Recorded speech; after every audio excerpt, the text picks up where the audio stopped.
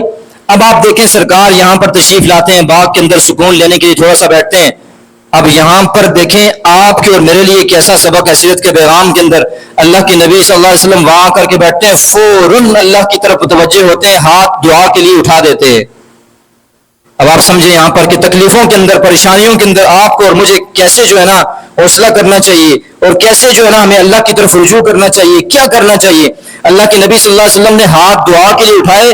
یہ دعا کے جو الفاظ ہیں، اللہ کی قسم یہ دعا المستضعفین، کمزور لوگوں کی دعا کے نام سے یہ دعا مشہور ہے کہ جب آپ کمزور ہوں، ضعیف ہوں، کسی کا مقابلہ نہ کر سکتے ہو، اس وقت آپ کو اللہ کے سامنے کیسی دعا کرنی چاہیے. وہ الفاظ ایسے زبردست ہے، میں آپ کے سامنے پڑھتا ہوں، آپ کو موقع ملے اس کو یاد کریں. یاد نہیں کر سکتے، سامنے رکھ کر اس کو دیکھیں کہ کیسے الفاظ ہیں، کیسے اللہ کی طرف متوجہ ہوئے.